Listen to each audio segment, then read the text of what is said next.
জানলে অবাক হবেন যে এই লাড্ডুগুলো সাবুদানা দিয়ে তৈরি। সাবুদানা দিয়ে যে এত সুন্দর লাড্ডু তৈরি করে নেওয়া যায় না দেখলে বিশ্বাসই হবে না।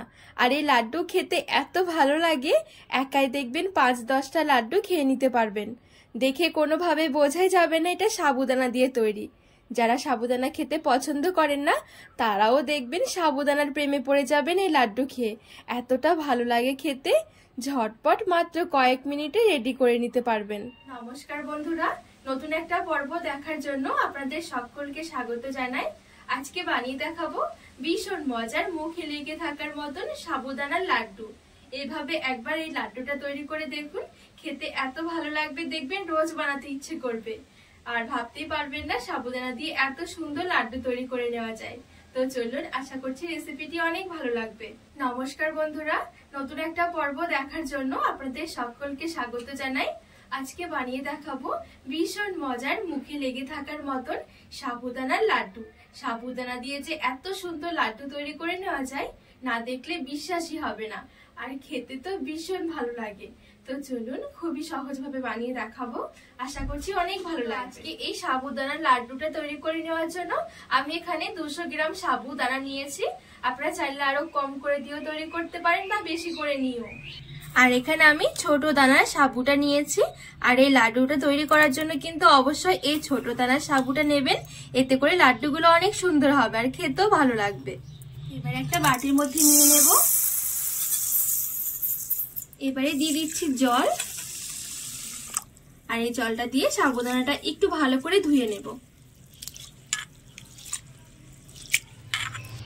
এ পর্যায়ে একটু সাবুদানাটা ভালো করে ধুয়ে নেব, একটু জল পাল্টে পাল্টে।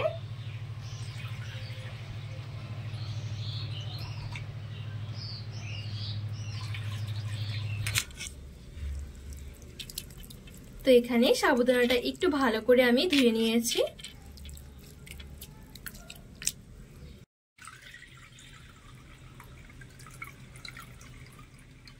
এবারে আমি এখানে এই বাটি মেপে 1 বাটি নিয়েছিলাম সাবুদানা, তো এই বাটি মেপে 1 বাটি দিয়ে দেব ফুটন্ত গরম জল।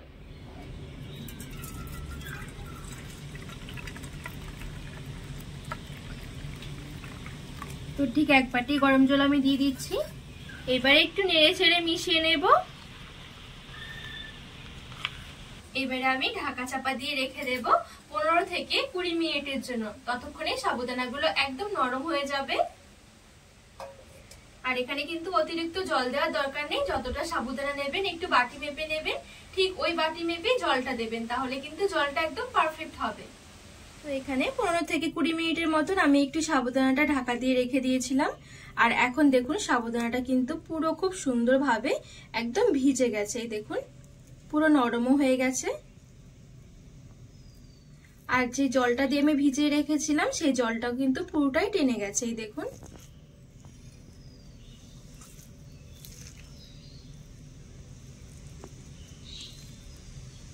আর সাবুদানাটা খুব সুন্দর এখন ঝরঝরে হয়ে গেছে।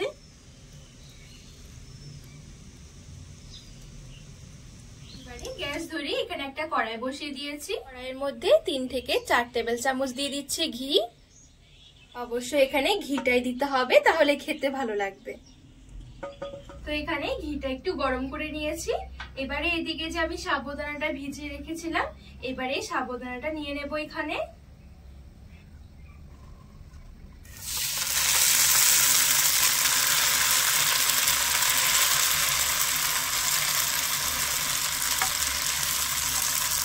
এবারে ঘিয়ের সাথে ভালো করে মিশিয়ে একটু ভেজে নেব।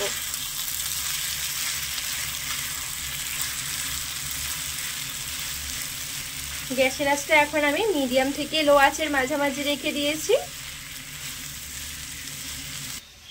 আর এই সাবুদানার লাড্ডু তৈরি করা একদমই সহজ, খেতেও ভীষণ ভালো লাগে, ঝটপট কিন্তু তৈরি করে নিতে পারবেন। আর এই লাড্ডুটা বানিয়ে কিন্তু আপনারা রেখেও খেতে পারবেন অনেকদিন পর্যন্ত।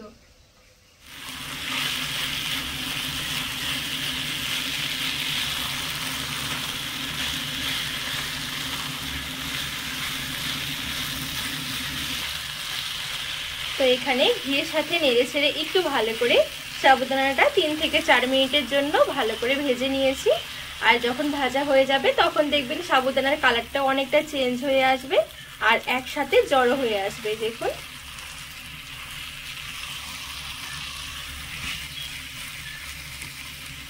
এবারে এইখানে নিয়েছি আমি চিনি। এই বাটি মেপে আমি 1 বাটি নিয়েছিলাম সাবুদানা, তো 1 বাটি সাবুদানার জন্য আমি হাফ বাটি দিয়ে দিচ্ছি চিনি।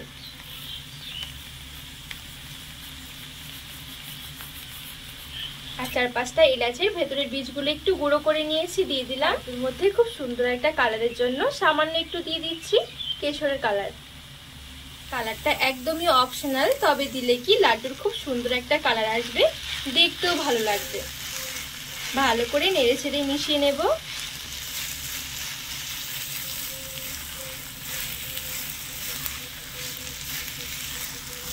সবকিছু খুব ভালোভাবে নেড়ে ছেড়ে মিশিয়ে একটু পাক দিতে থাকবো। গ্যাসের আঁচটা মিডিয়াম থেকে লো আঁচের মাঝামাঝি রেখে দিয়েছি।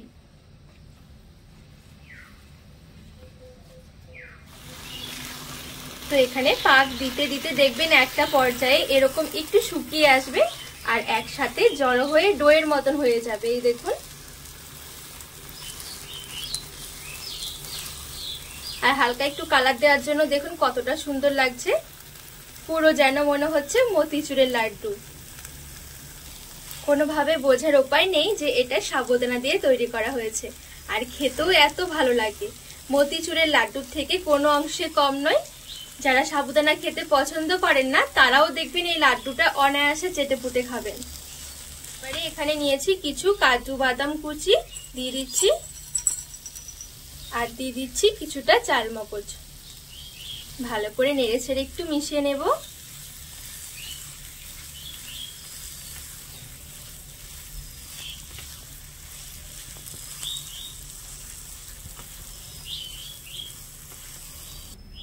তো এখানে খুব সুন্দরভাবে সবকিছু আবারও বাদাম কুচিগুলো দিয়ে মিশিয়ে নিয়েছি।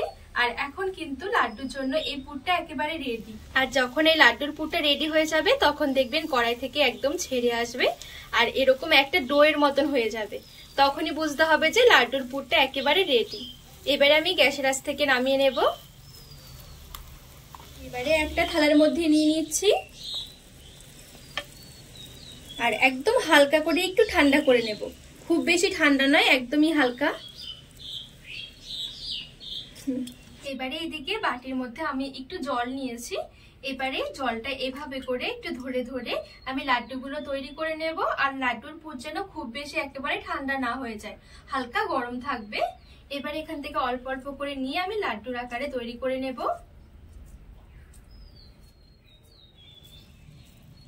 তো এই দেখুন এখানে আমি একটা লাড্ডু তৈরি করে নিয়েছি আর দেখতেও কতটা সুন্দর লাগছে।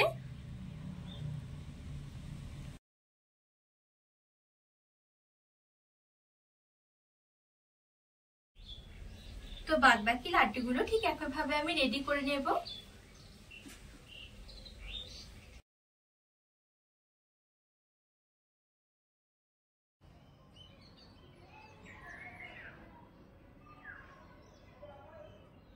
তো এখানে সবগুলো লাড্ডু খুব সুন্দরভাবে রেডি করে একটা প্লেটের মধ্যে সাজিয়ে নিয়েছি। আর এই দেখুন দেখতে কতটা সুন্দর লাগছে, দেখে বোঝাই যাবে না এটা সাবুদানা দিয়ে তৈরি করা হয়েছে।